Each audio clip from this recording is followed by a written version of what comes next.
Europe 1. Punchline, Laurence Ferrari. On se retrouve dans Punchline sur Europe 1 avec Jean-Claude Dacier, éditorialiste politique. Bonsoir Jean-Claude. Bonsoir. Et Alexandre Chauveau du service politique d'Europe 1. Bonsoir Alexandre. On va évoquer la question du pouvoir d'achat central évidemment pour les Français.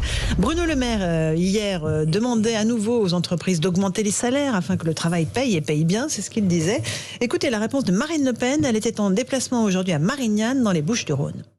Eh bien, ils défendront ce que nous avons défendu pendant la campagne présidentielle, à savoir la baisse de la TVA sur l'énergie de 20 à 5,5%, la TVA 0% sur un panier de 100 produits de première nécessité, qu'ils soient d'ailleurs alimentaires ou d'hygiène. Donc nous serons attentifs à cela, car nous remarquons que la politique des chèques par ailleurs distribué n'importe comment, puisque des députés européens l'ont reçu quand même, faut le dire, alors que moi j'ai croisé des gens qui sont dans des situations économiques critiques qui n'ont pas été bénéficiaires de ces chèques.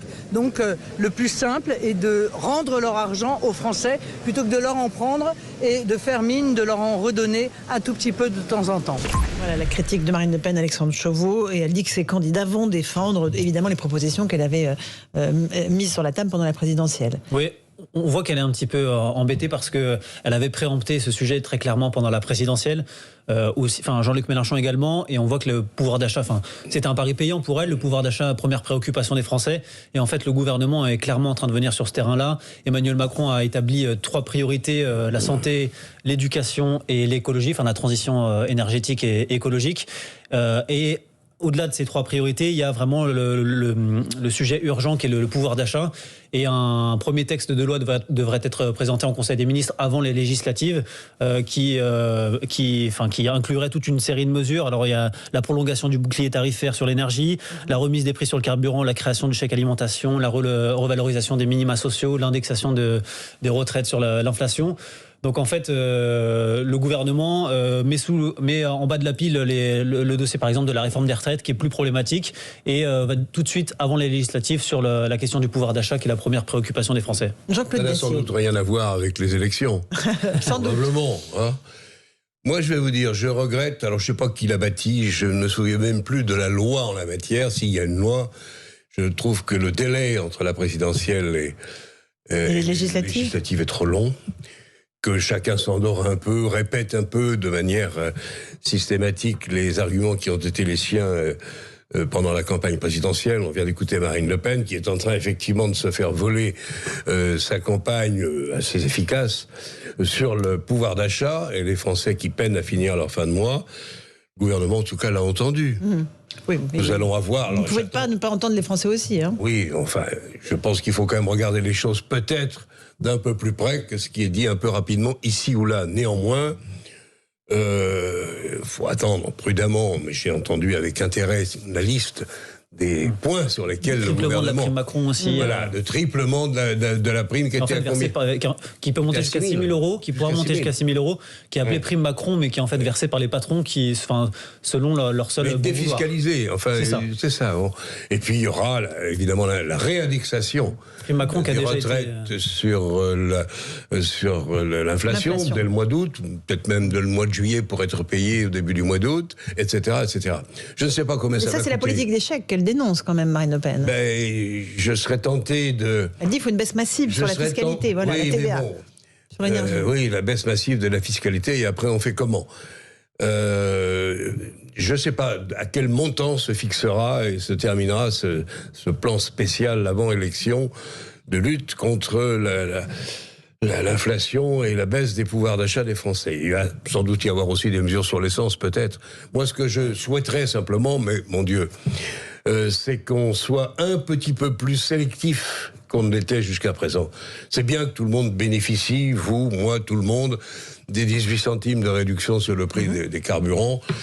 Je préférerais quelque chose de plus ciblé sur ceux qui en ont vraiment besoin. A priori, il y aura une mesure sur les gros rouleurs en septembre. Ça serait bien. Alors, je reconnais que ça Qu'est-ce que ce sont les gros rouleurs ? C'est encore un autre sujet. Idem pour les chèques alimentaires. Il y en a pour qui c'est absolument et très probablement indispensable. Et j'espère que Bercy sera capable, je reconnais que c'est pas simple, de cibler ces aides diverses et variées à ceux qui en ont vraiment besoin. C'est tout ce que je trouve indispensable parce que je ne sais pas combien ça va coûter. Attendons. Mais dans l'état du pays, vu l'état lamentable de ses finances, je pense qu'il faut regarder tout de même à cet argent que l'on dépense de manière parfaitement légitime pour ceux qui en ont vraiment besoin. Pour le moment, on donne un peu à tout le monde, ça me paraît excessif. Alexandre. Les mesures proposées par Marine Le Pen pendant la présidentielle étaient aussi très coûteuses et c'est aussi pour ça qu'elles ont été épinglées. Mais la baisse de la TVA à 5,5 sur les produits de première nécessité ou à 0, baisse à 0, oui, sur une centaine de produits du panier. On peut dire que ce sont des chèques déguisés aussi d'une certaine manière. Non, mais j'excuse pas l'un ni l'autre, je trouve simplement qu'il y en a qui en ont vraiment besoin. Peut-être sont-ils moins nombreux que ce qu'on dit, mais ceux vraiment qui sont contraints notamment de prendre leur voiture tous les jours pour aller travailler, emmener les enfants à l'école, cela mérite en effet qu'on prenne en compte leurs besoins et leurs contraintes journalières. Après, sur la question du travail, Jean-Claude, il faut que le travail paye. Oui, alors ça c'est autre chose. Bruno Le Maire. Et là, il se tourne vers les entreprises. Hein. C'est vrai, mais il dit pas j'allège les charges. C'est vrai, mais là aussi, il faut que chacun fasse un effort. On se plaint que les entreprises soient parties pour un certain nombre d'entre elles travailler à l'étranger. On se demande pourquoi, si c'était à cause de la fiscalité et des taxes. On est le pays le plus taxé d'Europe et quasiment du monde, il faut pas quand même l'oublier. Il faut qu'un certain nombre d'entreprises aient la capacité non seulement d'augmenter les salaires quand ils le peuvent, mais aussi revenir, dans la mesure du possible, produire en France.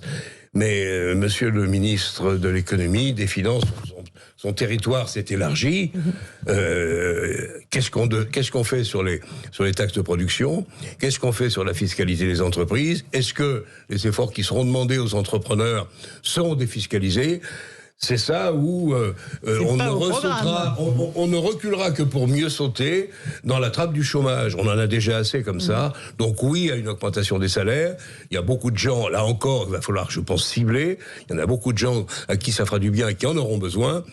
Encore faut-il que ça n'entraîne pas derrière un chômage excessif ou des entreprises qui auront des difficultés ou qui mettront des mois, voire des années, à rembourser pour celles qui les ont contractés, les fameux plans, comment ça s'appelle ? Les PGE. Les fameux PGE qui devraient être remboursés à la fin de l'année. Et je crois qu'ils en ont pris pour un an de mieux. En tout cas, on voit bien que dans cette volonté de partager les frais de l'inflation entre l'État et les entreprises, ça coince au niveau des entreprises. Il y a notamment François Asselin, le patron de la CPME, qui a dit moi je veux bien augmenter les salaires, mais dans ce cas-là je veux augmenter les produits finaux de ces ventes. Donc c'est vraiment une question compliquée. Les grosses entreprises que l'on critique, mais moi il faudrait qu'on en ait encore plus des grandes entreprises. Là en revanche, je crois que, alors elles payent pour beaucoup des impôts importants, mais je crois qu'il faudra accélérer partout où c'est possible l'intéressement pour les travailleurs.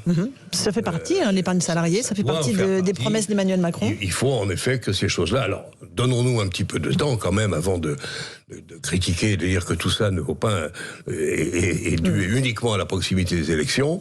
Voyons le plan dans son ensemble, voyons ce qui va coûter, et j'espère encore une fois qu'ils seront cette fois à Bercy capables, et aux finances, de mieux cibler, parce que c'est ceux-là qu'il faut aider. Allez, une petite pause, on se retrouve dans un instant dans Punchline sur Europe 1, on reviendra sur la polémique autour de Damien Abad, et on entendra aussi le fait que Nicolas Hulot est entendu à Paris sur des accusations de viol et d'agression sexuelle sur mineurs. À tout de suite.